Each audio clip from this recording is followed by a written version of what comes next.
This subject is critical. It changes the whole concept of everything about the knowledge that is falsely given to you by the controlling cabal. It changes everything. The history of the Earth. The fact that it is known that there were countless other interstellar civilizations on Earth. That the ancient peoples were not backward, as they were more advanced than the present civilization itself.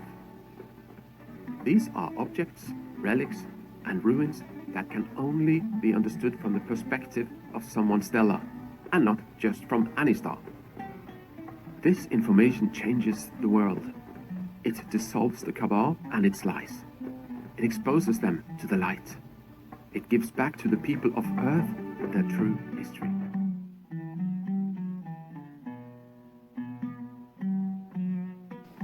What the archaeologists have told you is worse than rubbish. Many know these things and prefer to be silent. Others, like the Cairo Museum's curator of antiquities, Havas, is on the Federation's list of individuals to be arrested for crimes against humanity, for not releasing and controlling what is in Egypt. The official story is rubbish.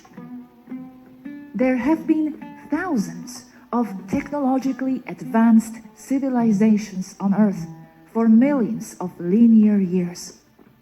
Forget all that about Precambrian, Jurassic, Iron Age, Bronze, etc. It's total rubbish.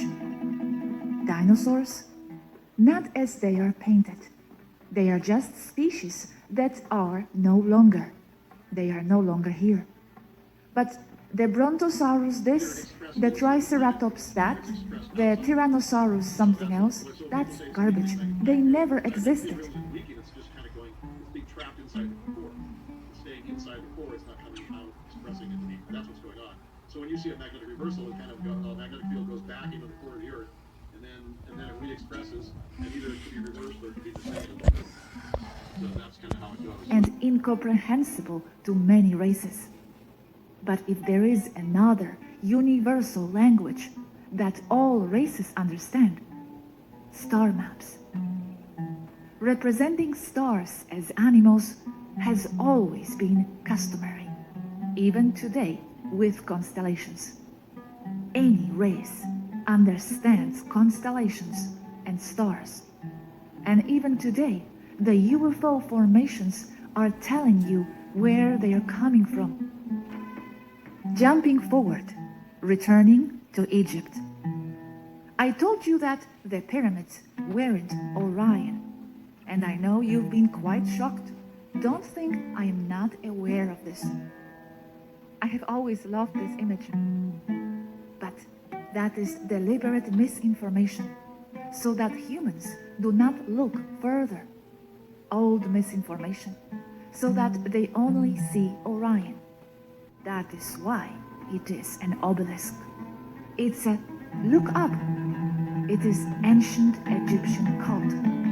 It is everywhere in the world. It still rules. They are still the gods of Earth. The elite know this. Ancient Egyptian cult, but to what? Just so I do not get lost.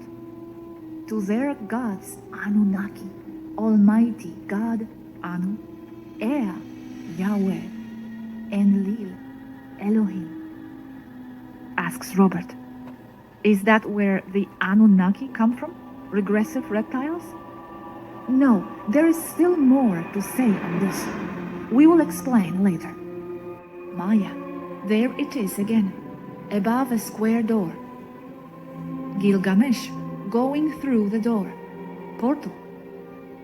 In almost all ancient cultures, the sun in pictogram is represented as a square or rectangle, only using a solar disk when it is very specific, like the sun in general. In ancient Egypt, the symbol of the sun is a square. The pyramids look like a square seen from the air. It also symbolizes the space. And the circle with an X in the middle means exact place. But why did they make these symbols of doors? What did they want to transmit, and to whom? It was no longer a society in despair, hiding. No, I have left that point behind to connect later. We are now in the golden age of Egypt, before classical Egypt. Here, and during the construction of the pyramids, it was a multicultural spaceport. The builders of the pyramids were not human. Each side of the pyramid measures 365 Egyptian measures, cubits in English. Each side represents the precession of a solar year.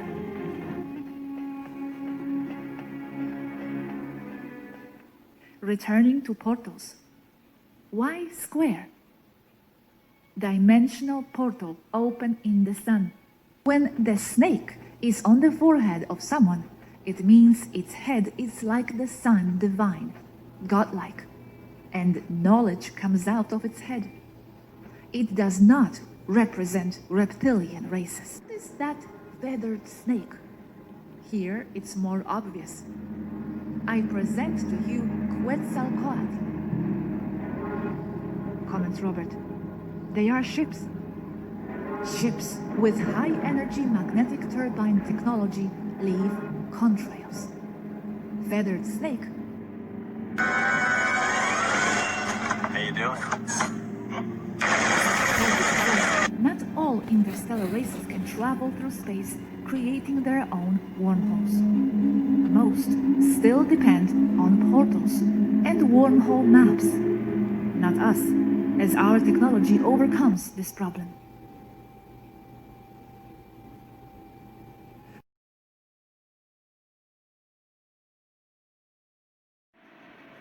Tourist sites. It is a message to whoever has the mind to see it, not for someone or for a specific race. It is going to the sun to find the portal. The other portals have nothing to do with it because they do not depend on the sun. They are just part of another technology. However, they retain their square or rectangular shape, which means in stellar and ancient language, portal place. Like the monolith from 2001 Space Odyssey, also a portal. Another symbol used for portal, not solar, is a spiral. It is used in many places, even here among races. It is found in countless cave paintings. Notice that all the portals of this class have the same shape and the same dimensions to get to the portal. So there is no entry once on the earth where I could control where I go, but reptiles use them and decide where they go. Those are other portals like CERN. To understand the relevance of what I have said here today, you need to have an interstellar race mentality, not seeing things from the angle of looking at the ancient ones as less, as underdeveloped. Technologically speaking, and above all spiritually, they were far above the current terrestrial civilization. Yes, this symbol that they call the key of life is actually inspired by something more tangible and simple. It really means temporal manipulation. That's why it handles life as eternal. The symbol looks like and is held in the hand just like a ship's joystick. The fact that you hold it in your hand means that you are holding a ship. It is the symbol of the command of a ship. Once you understand all this, it is not difficult. It becomes rather difficult to think as before. There were grays in Egypt? It was not at all unusual for there to be grays in Egypt. Asks Robert. And how do you really feel now, after so many adventures and time jumps? One gets used to a strange life. A life that few people, even in 5D, understand. you don't really have an identity, because you lose it with so much jumping around.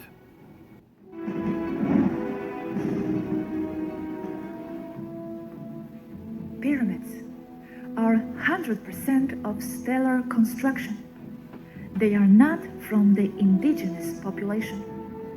They predate the very Egyptian culture and were built by a conglomerate of cooperative races of the Federation as generators of free energy and potentializers of consciousness for travel without a ship. More details to follow. They are energy power plants at a planetary level. General information. Age of construction.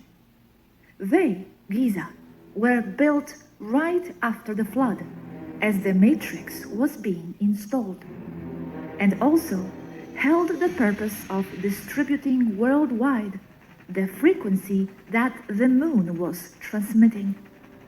Sphinx is like 30,000 years old, but the exact dates are sketchy, even for me. As I have explained before, anything before the moon matrix is nearly impossible to calculate. In short, free electric power generator, supplying electricity to the base and nearby facilities. Frequency manipulation range in conjunction with other pyramids on the planet for planetary frequency manipulation from below. Naturalization and manipulation of frequencies of the lunar matrix. Physical dimensional portal for astral travel. Constructors, Federation Engineering. Any specific race that built them? Again, many races helped, not only one. It was a Federation effort. The Taigetans were involved, but not only. They were built as part of a planetary energy network by the Federation, multiple races, because it was a station or base, mostly underground with 2 levels, that is still there.